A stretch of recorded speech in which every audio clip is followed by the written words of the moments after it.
ਵਾਹਿਗੁਰੂ ਜੀ ਕਾ ਖਾਲਸਾ, ਵਾਹਿਗੁਰੂ ਜੀ ਕੀ ਫਤਿਹ। ਇਸ ਤਰੀਕੇ ਨਾਲ ਗੁਰਮੁਖ ਪਿਆਰੇ ਹੋਏ ਜਦੋਂ ਆਪਾਂ ਸਿਮਰਨ ਅਭਿਆਸ ਕਰਦੇ ਹਾਂ, ਇਹ ਆਪਾਂ ਆਪਣੇ ਕੰਠ ਦੇ ਵਿੱਚ ਹਾਰ ਬਣਾ ਕੇ ਪਾਉਣਾ ਹੁੰਦਾ। ਮਹਾਰਾਜ ਕਹਿੰਦੇ ਹਰ ਕੰਠ ਹਾਰ ਜਿੰਨੀ ਪਹਿਰੇ ਆ, ਤੇ ਜਿੰਨੇ ਉਹਨੇ ਆਪਦੇ ਕੰਠ ਦੇ ਵਿੱਚ ਹੀ ਹਾਰ ਪਾ ਲਿਆ ਆਪਦੇ ਗਲ ਦੇ ਵਿੱਚ, ਇਹ ਸਾਡੇ ਪਤੀ ਨੂੰ ਬੜਾ ਸੋਹਣਾ ਲੱਗਦਾ। ਇਹ ਉਹਨੂੰ ਭਾਉਣ ਵਾਸਤੇ ਵੀ ਅਸੀਂ ਉਹਨੂੰ ਭਾ ਜਾਈਏ, ਇਹ ਤਰੀਕਾ ਵੀ ਆਪਦੇ ਪਤੀ ਨੂੰ ਭਾਉਣ ਵਾਸਤੇ ਹਾਰ ਪੈ ਜਾਣਾ। ਇਹ ਹੀਰੇ ਤੇ ਰਤਨਾਂ ਦੇ ਵਿੱਚ ਇਹਨਾਂ ਹੀਰਿਆਂ ਨੂੰ ਜੜਨਾ ਤੇ ਸਾਡੇ ਕੰਠ ਦੇ ਵਿੱਚ ਗਲ ਦੇ ਵਿੱਚ ਹਾਰ ਪੈ ਜਾਂਦਾ। ਸਾਡੇ ਜਿਹੜੇ ਸਵਾਸ ਨੇ ਇਹ ਹੀਰੇ ਨੇ, ਤੇ ਇਹ ਜੋ ਗੁਰੂ ਦਾ ਸ਼ਬਦ ਹੈ ਇਸ ਨੂੰ ਰਤਨ ਆਖੀ। ਹੁਣ ਅਸੀਂ ਇਹਨਾਂ ਹੀਰਿਆਂ ਨੂੰ ਇਹ ਰਤਨ ਦੇ ਵਿੱਚ ਜੜਨਾ। ਜਦੋਂ ਅਸੀਂ ਜੜਾਂਗੇ ਤੇ ਇਹ ਸਾਡੇ ਗਲ ਦੇ ਵਿੱਚ ਹਾਰ ਪੈ ਜਾਏਗਾ। ਮਹਾਰਾਜ ਫਰਮਾਉਂਦੇ ਗੁਰ ਕਾ ਸ਼ਬਦ ਰਤਨ ਹੈ ਹੀਰੇ ਜਿਤ ਜੜਾਓ, ਵੀ ਗੁਰੂ ਦਾ ਸ਼ਬਦ ਰਤਨ ਹੈ ਤੇ ਹੀਰਿਆਂ ਨੂੰ ਜੜਨਾ ਇਹਦੇ 'ਚ। ਜਦੋਂ ਹੁਣ ਆਪਾਂ ਇਹ ਧਿਆਨ ਨਾਲ ਸਿਮਰਨ ਕਰਦੇ ਹਾਂ, ਸਵਾਸ ਅੰਦਰ ਜਾਂਦਾ, ਵਾਹੇ ਬਾਹਰ ਆਉਂਦਾ, ਗੁਰੂ ਬੋਲਦੇ, ਆਪਦੀ ਆਵਾਜ਼ ਨੂੰ ਪੂਰਾ ਧਿਆਨ ਨਾਲ ਸੁਣਦੇ ਹਾਂ। ਸਾਡੇ ਜਿਹੜੇ ਹੀਰੇ ਸਵਾਸ ਇਹ ਰਤਨ ਦੇ ਵਿੱਚ ਜੜੀ ਜਾਂਦੇ, ਤੇ ਸਾਡੇ ਕੰਠ ਦੇ ਵਿੱਚ ਇਹ ਹਾਰ ਪੈ ਜਾਂਦਾ। ਤੇ ਨਾਲ ਫਿਰ ਆਪਾਂ ਨੂੰ ਇਹ ਦੱਸਦੇ ਵੀ ਸਾਡੇ ਮਨ ਦਾ ਸ਼ਿੰਗਾਰ ਹੈ। ਜਿਵੇਂ ਇੱਕ ਤਾਂ ਤਨ ਦਾ ਸ਼ਿੰਗਾਰ ਕਰਦੇ ਹਾਂ, ਇਹ ਸਾਡੇ ਮਨ ਦਾ ਸ਼ਿੰਗਾਰ, ਸਾਡੀ ਸੁਰਤੀ ਦਾ, ਜਿਹੜੇ ਸਾਡੇ ਪਤੀ ਨੂੰ ਪਰਮੇਸ਼ਰ ਨੂੰ ਭਾਉਣਾ। ਕੰਠ ਦੇ ਵਿੱਚ ਅਸੀਂ ਇਹ ਹਾਰ ਪਹਿਨ ਲਿਆ ਤੇ ਫਿਰ ਕਹਿੰਦੇ ਇਹਨਾਂ ਨੇਤਰਾਂ ਦੇ ਵਿੱਚ ਭੈ ਦੀਆਂ ਸਲਾਈਆਂ ਪਾ ਲਓ, ਵੀ ਆਪਣੇ ਪਤੀ ਦਾ ਭੈ। ਜਿਸ ਨੂੰ ਮਹਾਰਾਜ ਕਹਿੰਦੇ ਭੈ ਕੀਆਂ ਦਿਓ ਸਲਾਈਆਂ, ਨੈਣੀ ਭਾਵ ਕਾ ਕਰ ਸ਼ਿੰਗਾਰੋ, ਤਾਂ ਸੁਹਾਗਣ ਜਾਣੀਏ ਜੇ ਸੋ ਧਰੇ ਪਿਆਰੋ। ਵੀ ਜਿਹਨੂੰ ਆਪਦੇ ਪਤੀ ਦਾ ਭੈ, ਤੇ ਜੇ ਸਾਨੂੰ ਆਪਦੇ ਪਤੀ ਦਾ ਭੈ ਹੋਏਗਾ ਫਿਰ ਅਸੀਂ ਕੋਈ ਐਸਾ ਵਚਨ ਨਹੀਂ ਬੋਲਾਂਗੇ ਵੀ ਜਿਹੜਾ ਸਾਡੇ ਪਤੀ ਨੂੰ ਚੰਗਾ ਨਾ ਲੱਗੇ।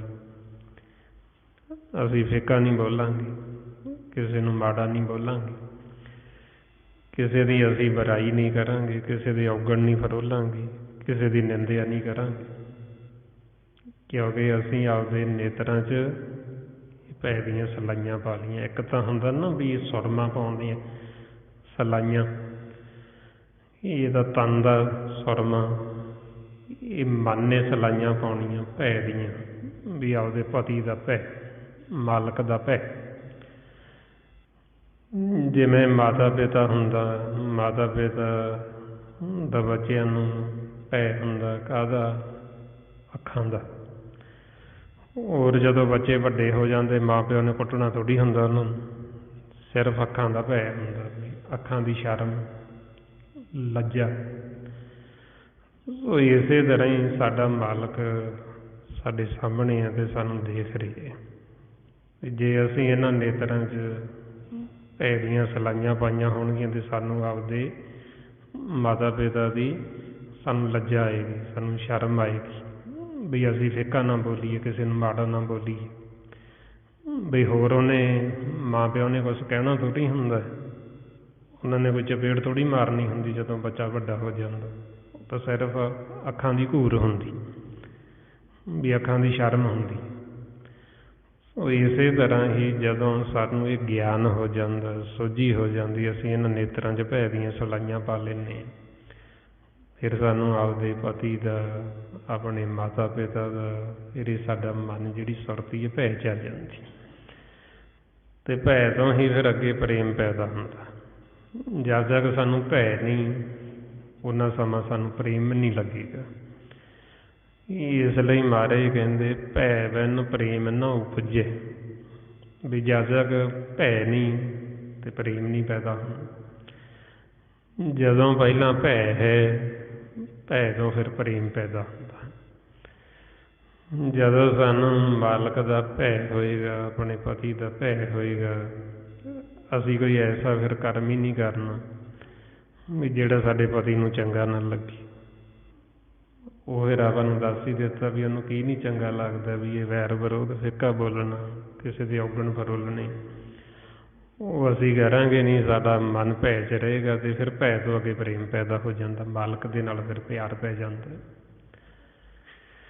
ਅਤੇ ਜਦੋਂ ਉਹਦੇ ਨਾਲ ਪ੍ਰੇਮ ਪੈ ਗਿਆ ਅਤੇ ਫਿਰ ਇਹ ਪ੍ਰੇਮ ਕਹਾਣੀ ਸ਼ੁਰੂ ਹੁੰਦੀ, ਜਿਹਨੂੰ ਇਹ ਅਕੱਥ ਕਹਾਣੀ ਕਹਿੰਦੇ। ਵੀ ਸਾਡਾ ਕਿਵੇਂ ਸਾਡੇ ਪਤੀ ਤੋਂ ਵਿਛੋੜਾ ਪਿਆ ਸੀ, ਕਿਵੇਂ ਸਾਡਾ ਫਿਰ ਮਿਲਾਪ ਹੋਇਆ, ਫਿਰ ਉਹ ਅੱਗੇ ਪ੍ਰੇਮ ਕਹਾਣੀ ਹੈ, ਜਿਹਨੂੰ ਮਹਾਰਾਜ ਕਹਿੰਦੇ ਅਕੱਥ ਕਹਾਣੀ ਪ੍ਰੇਮ ਕੀ।